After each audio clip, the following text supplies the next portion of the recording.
L'Église est un rassemblement. L'Église, c'est une assemblée. Les gens qui sont assemblés pour une cause constituent une Église. Dans la Grèce antique, les gens se rassemblaient pour discuter de la cité, des affaires de la cité. Comment est-ce que la cité devait être gouvernée? Ceux qui se rassemblaient, c'était des gens qui étaient libres, des citoyens libres, parce que la société était composée de plusieurs couches de personnes. Il y avait surtout des esclaves. Il y avait des gens qui n'avaient pas le droit à la cité. Ces gens-là ne pouvaient pas se rassembler. Le terme Église n'a gardé son sens à notre époque que du côté religieux. Ceux qui se rassemblent parce qu'ils veulent discuter de la cité céleste, de la cité de Dieu. Ils veulent parler de ce qui concerne le royaume de Dieu, mais pas n'importe qui. Ça doit être des gens, des citoyens libres. Libres de quoi? Libres du péché, libres du monde, libérés de la force qui gouverne ce monde et qui sont soumis seulement à l'autorité de Dieu. Donc, l'Église, ce n'est pas un bâtiment. L'Église, ce n'est pas un endroit où l'on va. L'Église, c'est pas là où nous allons chaque dimanche pour chanter, célébrer, prier et faire toute autre chose. Parce que parmi les conditions, il faut que nous soyons des citoyens libres. Il faut que nous soyons là pour discuter de la cité de notre Dieu. Alors ça, c'est vous. Là, c'est moi. Et c'est ce que notre bien-aimé Paul, avec qui nous avons discuté la dernière fois, si vous n'avez pas regardé cette interview, je vous invite à la regarder, elle est postée sur notre chaîne. Nous avons parlé de beaucoup d'aspects sur l'Église. Aujourd'hui, j'aimerais que nous parlions du modèle. Si l'Église doit être bâtie, quel modèle Christ va-t-il utiliser? Le modèle de l'Église que Christ bâtit. Car il a dit dans sa parole dans Matthieu chapitre 16 au verset 18, comme nous l'avons vu et je lis encore, « Et moi, je te dis que tu es Pierre et que sur cette pierre, je bâtirai mon Église et que les portes du séjour des morts ne prévaudront point contre elle. » Voilà les paroles de Jésus-Christ. Jésus qui parle à Pierre et qui lui dit « Je bâtirai, je vais construire. » Toute construction a un modèle. Quel est le modèle de Christ? Quel est le modèle de Dieu lorsqu'il s'agit de bâtir son Église, lorsqu'il s'agit de bâtir sa maison? Regardons ensemble. Quand Jésus a parlé à Pierre, ce n'était pas la première fois que Dieu voulait se construire une demeure. Ce n'était pas la première fois que Dieu voulait construire tout simplement. Nous voyons plusieurs exemples dans sa parole où Dieu dit de bâtir en commençant par le tabernacle dans le désert. Exode chapitre 25, le verset 8 à 9. « Ils me feront un sanctuaire et j'habiterai au milieu d'eux. Vous ferez le tabernacle et tous ses ustensiles, d'après le modèle que je vais te montrer. » Le tabernacle était construit dans le désert. Le mot tabernacle veut dire demeure. C'est un endroit où Dieu voulait rester, habiter, mais ça devait être au milieu de son peuple. Dès le départ, quand Dieu s'est révélé à Israël, il n'a pas voulu être loin d'Israël. Il a voulu être proche d'Israël, au milieu d'eux, dans le tabernacle. Mais comme il n'était pas encore en Israël, ça devait être dans une tente. Dieu devait être au milieu de son peuple. Et quand le peuple bougeait, il devait bouger avec lui. Nous voyons déjà l'idée d'un Dieu qui marche avec son peuple. Ce n'est pas seulement un Dieu vers lequel nous allons à l'église, mais c'est un Dieu qui est avec nous tous les jours de nos vies dans notre pèlerinage sur cette terre. Un autre exemple que nous voyons, c'est le temple de Salomon à Jérusalem. 2 Samuel chapitre 7, le verset 12 à 13. « Quand tes jours seront accomplis et que tu seras couché avec tes pères, j'élèverai ta postérité après toi, celui qui sera sorti de tes entrailles, et j'affermirai son règne. Ce sera lui qui bâtira une maison en mon nom, et j'affermirai pour toujours le règne de son royaume. » Dieu parle à David. David voulait bâtir une maison pour Dieu. Mais non, on ne décide pas soi-même de bâtir, car c'est Dieu qui donne l'instruction de bâtir. Il lui dit, toi, tu auras les plans. Je vais te donner tous les plans et tu vas donner à ton fils. Et ça sera lui qui bâtira pour moi une demeure. Ici, nous sommes déjà en Israël. Non seulement ce Dieu bouge et il est en mouvement avec son peuple, Mais lorsque son peuple est établi, il habite au milieu de son peuple de manière permanente. C'est cette idée que nous retrouvons dans cette partie où Dieu décide de vivre au milieu de son peuple et que son peuple pourra le consulter au travers d'un prophète ou au travers d'un sacrificateur qui devra être présent dans le temple. Un autre exemple que nous voyons, c'est le nouveau temple qui avait été révélé à Ézéchiel. Ici, c'est dans la captivité. Le peuple est rendu captif à Babylone et Dieu parle à son serviteur Ézéchiel dans le chapitre 40 et tous les chapitres qui vont suivre. Nous lisons seulement le verset 1 et le verset 10. Il me conduisit à la porte qui était du côté de l'Orient. Toi, fils de l'homme, montre ce temple à la maison d'Israël, qu'ils en mesurent le plan et qu'ils rougissent de leurs iniquités. Dieu parle à son serviteur et lui dit « Je vais bâtir un temple » parce qu'ici le temple que nous venions de voir de Salomon est déjà détruit. Israël a mal fait. Il est allé vers les idoles et Dieu a été mécontent. Et il a décidé de les déporter par les Babyloniens. Mais Dieu ne finit pas par le temple parce que Dieu n'habite pas dans le temple.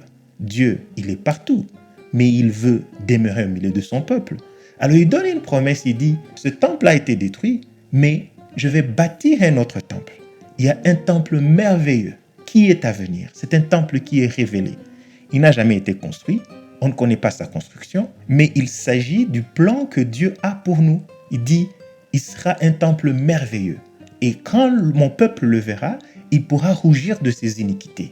Parce que j'habiterai au milieu de lui et il poussera mon peuple à se repentir parce que lorsqu'ils verront le temple, ils connaîtront leurs iniquités. Mais Dieu ne veut pas se détacher de son peuple.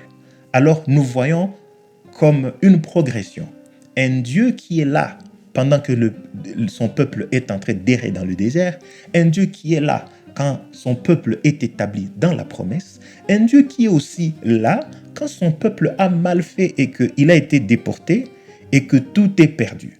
Nous le voyons dans la promesse, nous le voyons dans l'accomplissement, nous le voyons aussi quand son peuple est loin de lui et qu'il décide, il dit, malgré que tu as péché, je ne vais pas aller loin de vous, mais je serai là au milieu de vous.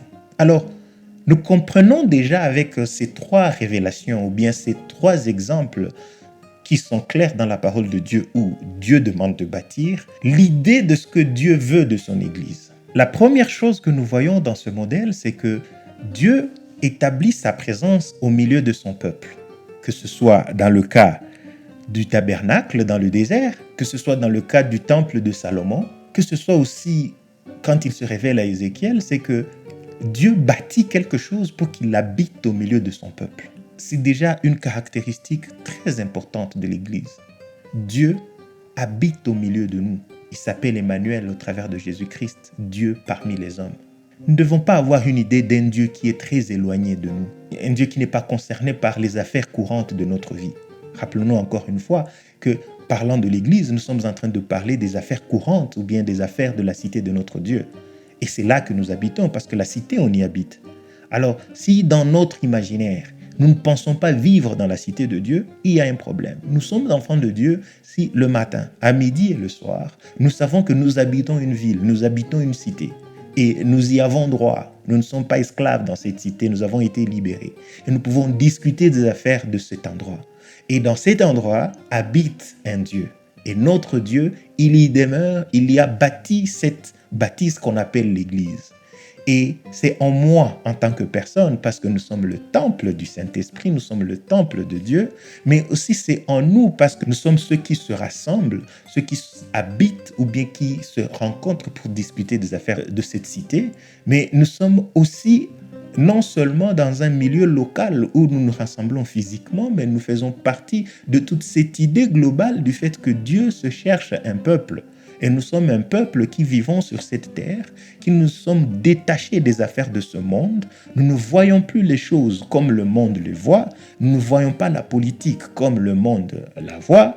Nous ne voyons pas l'économie comme le monde voit l'économie. Nous ne voyons pas l'éducation des enfants comme le monde voit l'éducation des enfants. Nous ne voyons pas les études ou bien le manger ou tout ce qui fait partie de la vie comme le monde le voit, parce que nous sommes sortis pour nous rassembler, nous sommes sortis pour répondre à des critères que seul Dieu veut. Et nous pouvons maintenant discuter seulement dans ce cadre-là des affaires de la cité de notre Dieu. Alors non seulement Dieu établit sa présence au milieu de son peuple, mais aussi Dieu marche avec son peuple. Dieu est mobile. Dieu n'est pas figé. Dieu est présent avec son peuple dans la vie de tous les jours. Nous avons vu que avec le tabernacle, le peuple était dans le désert. C'est que Dieu n'a pas attendu que son peuple soit en Israël pour lui bâtir une maison. Parce que s'il s'agissait de vivre dans un endroit physique, il allait attendre à ce moment-là. Mais il devait leur montrer que je n'habite pas la maison faite de main d'homme, mais je suis avec vous pour marcher avec vous. C'est pourquoi, pour nous, enfants de Dieu, nous n'avons pas d'endroit sacré. Quand Jésus a rencontré la femme samaritaine, il lui a dit, il est arrivé un moment où les vrais adorateurs adoreront Dieu en esprit et en vérité, car ils n'iront plus sur une montagne ou bien dans un temple. Pourquoi? Parce que depuis le commencement, c'était ça l'idée de Dieu. C'est que même si nous avons des endroits où nous allons chaque dimanche, même si nous avons des endroits où nous sommes habitués à nous rassembler, mais pour Dieu, l'idée c'est que en fait, il marche avec nous. En fait, il est avec nous tout le temps. En fait, il est comme dans une tente. Lorsque nous nous déplaçons, il est là. Lorsque nous avançons, il est là. Lorsque nous reculons, il est là. Lorsqu'il nous dit de nous arrêter, nous sommes avec lui. Au travail, dans nos entreprises, dans nos affaires, dans ce que nous nous engageons à faire, dans nos plans. C'est pourquoi nous ne pouvons pas voler. C'est pourquoi nous ne pouvons pas tricher. C'est pourquoi nous ne pouvons pas faire prendre des raccourcis. Pourquoi? Parce que quand nous marchons, nous sommes en train de marcher avec Dieu. Alors, celui qui prend un raccourci, qui ment à propos de son statut, qui vole les biens d'autrui, qui triche là où il ne faut pas tricher, est-ce qu'il marche avec Dieu? Est-ce qu'il fait partie de l'Église? C'est une question que nous devons nous poser tous les jours. Parce que Dieu a décidé d'habiter au milieu de son peuple, mais non seulement habiter au milieu de son peuple, mais marcher avec son peuple. Alors la troisième chose que nous pouvons voir dans ce modèle, c'est que le nom de Dieu doit être reconnu. La parole de Dieu dit, nous avons lu, que David devait donner les plans à Salomon et qu'il allait établir le règne de Salomon. Et le règne de Salomon devait représenter le règne de Dieu pour toujours. Dieu allait habiter avec Israël pour toujours. C'est la promesse qu'il a faite aux enfants d'Israël. Alors, l'essentiel dans l'Église ou bien dans la cité de Dieu, c'est le nom de Dieu. Si je suis le temple, c'est pour que le nom de Dieu puisse être reconnu, qu'on sache que ce nom est grand. C'est pourquoi ce temple devait être magnifique. Ce temple, il était extraordinaire. Il était fait de matériaux qui sont venus de plusieurs endroits et ces matériaux étaient des matériaux de qualité. Quand Dieu fait la promesse dans le temple d'Ézéchiel, il lui dit, ce temple, ça sera un temple, la gloire de ce temple sera même plus grande que celle que vous avez connue. C'est comme une progression. Vous quittez la tente pour un temple magnifique, mais celui d'Ézéchiel, ça devient quelque chose d'extraordinaire. C'est comme une révélation de quelque chose que nous attendons devant nous, mais quelque chose qui sera merveilleux, quelque chose qui fera à ce que Dieu se révèle à son peuple de manière extraordinaire, de manière merveilleuse. Cela fera que le nom de Dieu soit reconnu, que le nom de Dieu soit connu dans le monde, autour de nous, que le nom de Dieu est un nom qui est grand.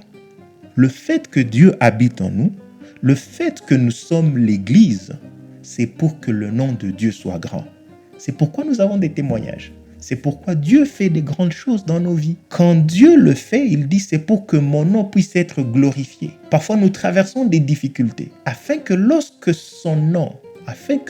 lui fera de grandes choses, son nom puisse être élevé et que le monde sache et dise ce n'est pas toi, ça ne vient pas de toi, ça vient de Dieu qui habite en toi. Quand Salomon a prié, nous pouvons le voir, quand il dédie le temple, il dit que toutes les prières qui se feront à cet endroit puissent être répondues. Pourquoi? Pour que le nom de l'Éternel puisse être vu comme étant très grand. Alors en plus du fait que Dieu veut établir sa présence au milieu de son peuple, que Dieu veut marcher avec son peuple, que le nom de Dieu doit être reconnu, Dieu aussi veut faire connaître sa volonté. Dieu se bâtit un temple et dans ce modèle, il veut que sa volonté soit connue. Nous voyons ça avec David. David veut bâtir. David, la Bible dit que c'est l'homme selon le cœur de Dieu. Mais Dieu le regarde et lui dit non, ma volonté, ce que moi je veux, c'est ce qui se fait. Ça ne sera pas toi qui le feras. Toi, je t'ai utilisé pour beaucoup d'autres choses. Tes mains, elles ont trempé dans du sang. Tu as battu un autre travail, mais quelqu'un d'autre fera à ta place. Et ça sera ton fils. Transmets-lui les plans. Je ne vais pas lui donner des plans. Toi, je te donne des plans, parce que tu es l'homme selon mon cœur. Mais ce sera ton fils qui fera le travail. Nous comprenons une chose, c'est que dans l'Église que Dieu veut se bâtir, dans l'Église que Jésus-Christ veut se bâtir, le plan, il est fait selon la volonté de Dieu. Nous-mêmes, notre vie, toute chose qui s'y passe, parce que nous sommes le temple aussi du Saint-Esprit et nous sommes la demeure de Dieu, tout ce qui se passe dans notre vie, c'est selon sa volonté. Dieu nous a donné une raison, mais notre raisonnement n'est pas la base de notre manière de fonctionner. Notre raisonnement se fonde sur ce que Dieu veut. Dieu nous donne l'intelligence de pouvoir discerner, de pouvoir comprendre. Lorsque nous discutons de sa cité, de dire « Ah, ok, comme dans toute autre cité, il y a des cités où les gens roulent à gauche, d'autres cités, les gens roulent à droite. » Alors si dans la cité de notre Dieu, Dieu dit vous devez rouler au milieu et que personne ne doit passer ni à gauche ni à droite, c'est ça sa volonté. Notre réflexion commence par là. C'est là que notre raisonnement commence. Nous devons connaître ce que Dieu veut pour que nous puissions commencer à raisonner. Nous ne pouvons pas d'abord raisonner et puis aller chercher ce que Dieu veut. Non, ça serait comme repasser les habits avant de les laver. Alors qu'on nous demande de laver et de repasser après. Il faut que l'ordre soit suivi. Connaissons la volonté de Dieu et puis raisonnons maintenant sur base de cette volonté. Alors, bien-aimés dans le Seigneur, dans un résumé de cette réflexion, il est important de comprendre que l'Église, elle est révélée par Dieu. C'est Dieu qui révèle lui-même son Église. Il montre sa volonté. Il dit à qui il donne le plan de bâtir. Il dit quel est le modèle, la manière dont les choses doivent se passer. C'est Dieu lui-même le responsable. Non seulement elle est révélée par Dieu, mais elle est aussi une révélation faite aux hommes. Dieu ne révèle pas l'Église aux anges. Dieu ne révèle pas l'Église à d'autres êtres. Il ne révèle pas l'Église aux animaux. Il ne révèle pas l'Église aux autres créatures. C'est aux hommes. Parce que Dieu veut que les hommes puissent se rassembler, que ce soit eux qui fassent partie de l'Église et que ce soit eux qui soient la demeure ou bien la place où Dieu habite. Et troisièmement, le plan de cette Église ou bien le plan de son bâtiment qu'il veut mettre en place est détaillé. Il y a des détails qu'il donne. Il donne des plans. Nous ne pouvons pas aller créer nos affaires et amener notre façon de voir les choses. Dieu ne cache pas son intention. Il dit, voici comment vous bâtirez mon église. Voici comment vous bâtirez la maison. Je la bâtirai moi-même, mais moi je vous donnerai tous les plans. Ensuite, elle a comme objectif deux choses. Une demeure, un endroit où Dieu habite, mais cette demeure doit être digne, ça doit être quelque chose de beau, ça doit être quelque chose de merveilleux que lui-même a conçu dans son plan, mais il faut que ça soit un endroit qui est digne, ce n'est pas un endroit où on se présente n'importe comment. On voit que dans le tabernacle, il y avait plusieurs parties. On devait se repentir en se lavant les mains. Il y avait une cuve pour se laver les mains. Il y avait un endroit pour sacrifier des animaux, pour demander pardon pour ses péchés. Il y avait un endroit où le sacrificateur pouvait arriver. Il y avait un endroit où que le sacrificateur qui avait été élu cette année-là pouvait arriver.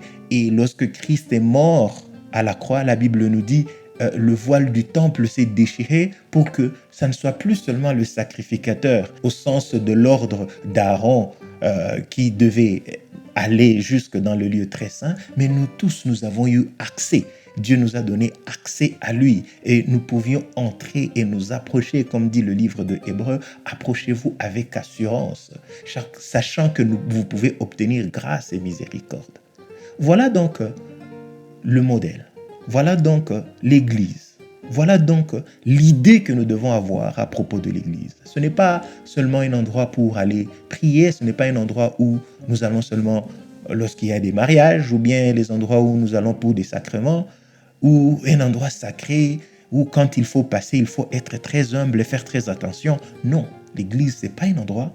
L'Église, c'est un concept de Dieu pour qu'il demeure et il habite au milieu de nous. Et il y a des détails très importants pour que nous puissions parler de cette Église. Nous allons continuer à parler de beaucoup d'autres aspects, mais pour aujourd'hui, je nous invite tous à nous rassembler, à être ensemble pour discuter de la cité de Dieu.